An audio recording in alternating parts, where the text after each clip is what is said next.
સખીઓ મળી છે. પ્રભુ તો પધાર્યા છે વનમાં ગૌચારણ કરવા માટે. એકલી અટોલી પડેલી અસહાય અનુભવ કરતી અને અસહાય લોકોનો સહારો શું, એ જ પોતાના પ્રિયતમના ગુણગાન. જ્યારે પ્રિયતમ સામે હોય એના દર્શન અને પ્રિયતમ સામે ન હોય તો આ જીવન માટે આધાર શું, એ જ પ્રિયતમના ગુણગાન. અને વાસ્તવમાં આ ગુણગાનની અસર પણ કંઈક એવી છે. મેં કાલે પણ વાત કરી હતી કે જ્યાં જ્યાં ગોપીજનોના ગુણગાન હોય, જ્યાં જ્યાં ગોપીજનોના મુખે ગુણગાન હોય, ત્યાં પ્રભુ અસહાય બનીને જેમ ડોરથી બાંધેલી પતંગ ખેંચાતી ખેંચાતી ડોર ખેંચવાવાળાની પાસે આવી જાય, એમ જેના મુખારવિંદથી ગોપીઓના ગુણગાન, ગોપીઓએ ગાયેલા ગુણગાન થાય અને પ્રભુ પણ અસહાય બનીને ત્યાં પહોંચી જ જાય. હું તો કાયમ કહું, પ્રભુને પોતાના કરતા પણ અધિક ગુણગાન પોતાના ભગવદીઓના ગમે, પોતાના નિર્જનોના ગમે, પોતાના ગોપીઓના ગમે. અને માટે તો હું કાયમ કહેતો હોઉં, જ્યારે ગોપીઓના મુખે આ ગોપીઓના ગુણગાન સાંભળવાનો મનોરથ તમારા મનમાં જાગ્યો હશે, એ દિવસથી જોજો, જ્યારે જ્યારે તમારા ઘરના ઠાકોરજી પાસે જતા હશો, ઠાકોરજીનું મુખારવિંદ હસતું લાગશે. આપણને લાગશે કે આજે આટલા દિવસથી ઠાકોરજીનું મુખારવિંદ આવું હસતું કેમ દેખાય છે, મારા પ્રભુ એટલા આનંદમાં કેમ લાગે છે. પ્રભુ આનંદમાં એમને એમ નથી લાગી રહ્યા. પ્રભુને એટલો પ્રેમ તમારી ઉપર આવી રહ્યો છે, એટલું વહાલ આવી રહ્યું છે કે આ તો એ જીવ છે કે જે મારા ગોપીઓના ગુણગાન સાંભળવા જશે. આજે હું મારું સર્વસ્વ આને આપી દઉં તો પણ ઓછું છે. આજે આના માટે હું શું કરું, આજે આને હું શું આપી દઉં. જ્યારે જ્યારે પણ આપણે પ્રભુની સામે જઈએ અને જે દિવસથી આપણે સંકલ્પ કર્યો, આપણા પ્રભુ પણ હસતા હસતા દેખાય. તો કાયમ કહું, આ ગોપીઓના ગુણગાન સાંભળવા તમે અહીંયા આવ્યા, પણ હું કાયમ કહેતો હોઉં, જરા પાછા વળીને જોયું હોત તો ખબર પડત તમે એકલા નથી આયા. એ ગુણગાન સાંભળવા માટે તમારા પ્રભુ પણ પાછળ પાછળ આવી રહ્યા છે.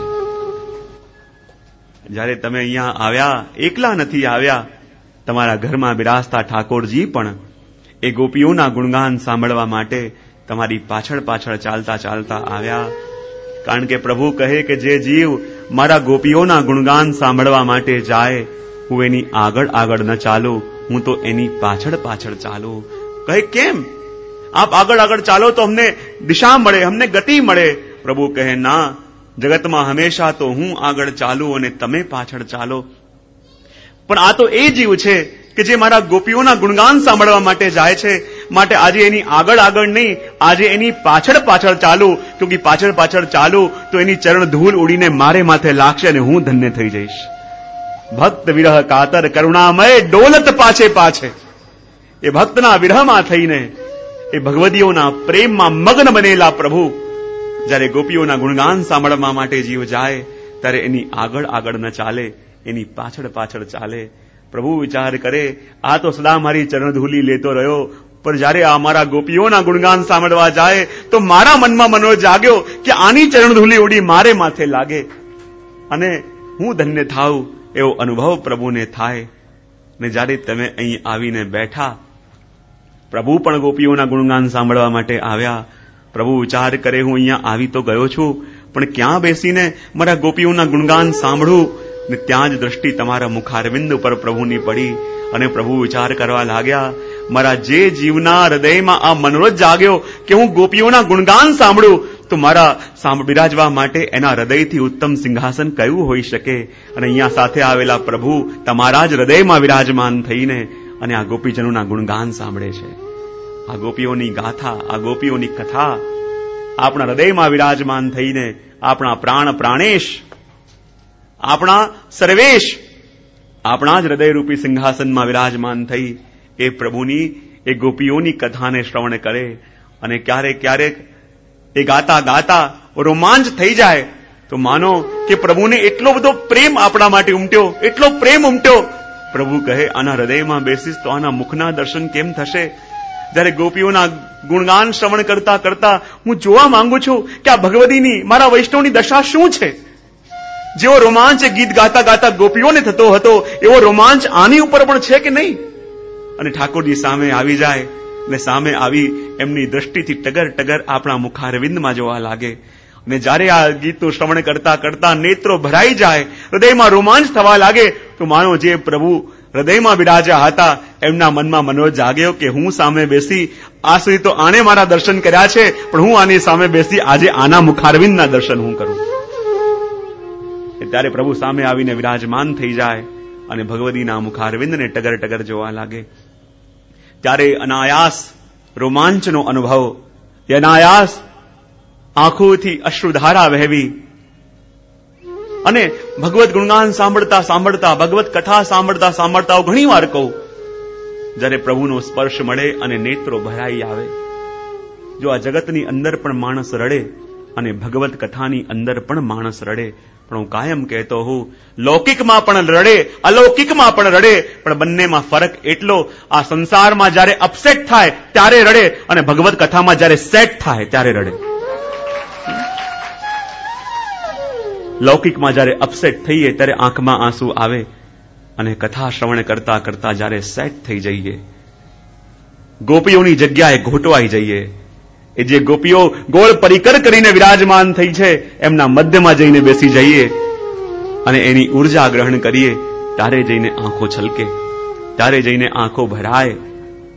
અને વાસ્તવમાં ભગવત ગુણગાનમાં બેસીને, આ સત્સંગમાં બેસીને જ્યારે આ ગોપીઓની કથા સાંભળીએ તો કહેવાય, જે પેલા ભગવદીઓ મળ્યા, સમયનું ભાન પણ ન રહ્યું, દેહનું ભાન પણ ન રહ્યું, કેટલો સમય વીતી ગયો ભગવત ગુણગાન કરીને, અને જ્યારે ઉઠ્યા તો પાસે રહેલા કુવામાં લખતા ગયા કે 2 ઘડી જીવ્યા. અને વાસ્તવમાં આ ભગવત ગુણગાન શ્રવણ કરીને, આ ગોપીઓની કથા શ્રવણ કરવા માટે જે સમય આપણે વ્યતીત કરી રહ્યા છીએ, આ તમારા જીવનની સાચી પૂંજી છે. ભગવત કથાનો અનુભવ કરતા કરતા જ્યારે જે રોમાંચ આપણને થયો, ભગવત કથાનું શ્રવણ કરતા કરતા જ્યાં વસ્તુ આપણના હૃદયને સ્પર્શી ગઈ, માનો એ સંવેદનાને, એ ભાવનાને, એ અનુભવને સદા સર્વદા માટે તમારા હૃદયની પૂંજી બનાવીને રાખજો. અને વાસ્તવમાં ગોપીઓ એક એક ગીત ગાય, એક એક યુગલ ગાય, અને માનો ગોપીઓ તો અહીંયા ગાઈ રહી છે, ગોપીઓ તો પ્રભુના ગુણગાન ગાઈ રહી છે, એમને તો વિયોગ થઈ રહ્યો છે, પ્રભુનો તાપ થઈ રહ્યો છે, અને તાપને શમાવવા માટે, તાપને શીતલ કરવા માટે આ ગીત ગાય છે. કારણ કે પ્રભુનો સ્વભાવ પણ કેવો છે, શુશ્રૂષુભી તત્ક્ષણાત. આ કથા કેવી છે, આ કથાનું જેવું ગાન થાય, સાંભળતાની સાથે જ પ્રભુ આ કર્ણોના માધ્યમથી આપણી અંદર પ્રવેશ કરી જાય. અને જુઓ, આપણે તો પ્રભુને પ્રવેશ આપીએ એવા છીએ નહીં. પ્રભુ તો ચાહે છે કે આની અંદર હું પ્રવેશ કરું, પણ પ્રવેશ આપવાની તૈયારી આપણી નથી. પણ જુઓ, છતાં કથામાં આવીને બેસીએ અને કોઈના કોઈ રીતે પ્રભુ આપણી અંદર પ્રવેશ કરી જ જાય. એટલે કેવી રીતે? જેમ કોઈ ચોર હોય અને બહુ સમયથી વિચાર કરતો હોય કે મારે પેલા ઘરમાં ચોરી કરવી છે, અને રોજ એ ઘરના ચક્કર કાઢે અને એને ખબર પડી જાય કે આ આખું ઘર ભલે બંધ હોય પણ પાછળની એક બારી એવી છે જે ક્યારે બંધ રહેતી નથી. અને ત્યાં જઈને આવે બાકોરું પાડે.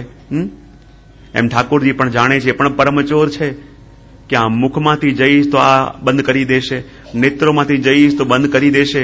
પણ ઠાકોરજી દરેક જગ્યાએ દ્વાર આપ્યા છે, પણ કર્ણ પાસે દ્વાર નથી આપ્યા. પ્રભુ જાણે છે આ બારી એવી છે જે સદા ખુલ્લી રહે છે. અને જેવો કથામાં આવીને બેસે, જ્યારે સત્સંગમાં આવીને બેસે, અને ઠાકોરજી સત્સંગમાં બેસતા જ આ કર્ણરૂપ